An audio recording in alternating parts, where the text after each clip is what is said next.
నొప్పి మాయం, సర్జరీ దూరం. మోకాలు మరియు నడుము నొప్పులను ఇకపై భరించాల్సిన అవసరం లేదు. ఆపరేషన్ లేకుండా అత్యాధునిక చికిత్స. Indo British advanced pain clinic. సంప్రదించండి 9807556789. బీజేపీ ఎన్డీఏ టార్గెట్ తో జాతీయ సంస్థలన్నీ కూడా ఎగ్జిట్ పోల్స్ ఇచ్చినట్టున్నాయని అనుమానం వ్యక్తం చేశారు సజ్జల రామకృష్ణారెడ్డి.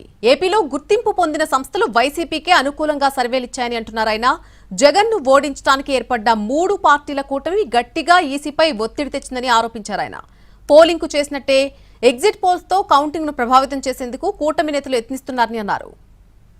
ఈ ఎగ్జిట్ పోల్స్ ఎవరైతే సీరియస్గా అంటే ఇక్కడ స్టేట్ ఓరియంటేషన్తో మన రాష్ట్రం కానీ ఇక్కడ మాత్రమే ఫీల్డ్లో ఉండి ఇక్కడ రెప్యూటెడ్ సంస్థలుగా ఉన్న వాళ్ళు చేసిన వాటిలో పాజిటివ్ ట్రెండ్ అయితే కనిపిస్తుంది వైఎస్ఆర్ కాంగ్రెస్ పార్టీకి. ఢిల్లీలో కూర్చొని పార్లమెంట్ యాజ్ ఏ యూనిట్గా తీసుకొని 100-200 శాంపుల్స్ వాళ్ళు ఎక్కడెక్కడ ఫోన్ల మీద తీసుకుంటారో ఎట్లా అలాంటి వాటిలో కొంత బీజేపీకి అడ్వాంటేజ్ ఇవ్వాలనే ఒక ముందే టార్గెట్ పెట్టుకొని చేసినట్టు అనిపిస్తుంది. సో ఏదేమైనా ఇంకా 48 అవర్స్ మనకు ఈ టైంకు ఐ థింక్ ఎల్లుండి మొత్తం ఈవీఎంలన్నీ ఓపెన్ అయిపోయింటే రిజల్ట్ కూడా ఆల్మోస్ట్ తెలిసిపోయి ఉంటుంది. ఒక గ్రాండ్ అలయన్స్ లాగా అయితే బాగా కనపడింది. అంటే అందరూ కలిసి ఏకమయ్యారు.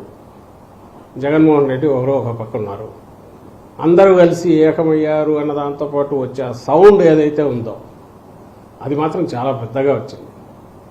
రాష్ట్రం అంతా వాళ్ళు ఇష్టం చెదిగారు, అటు తిరిగారు, ఇటు తిరిగారు, నాయకులు ఎక్కువ మంది.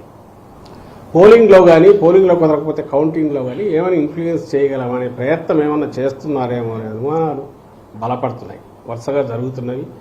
ఇప్పుడు ఎగ్జిట్ పోల్స్ పేరుతో వాళ్ళు ఇస్తున్న ఫిగర్స్ చూసినా ఏదైనా అక్కడ అవకాశం ఉంటే ఎట్లా ఒకట మనం కొంచెం పుష్ చేయగలమా అనే ప్రయత్నం ఏమన్నా చేస్తున్నారేమో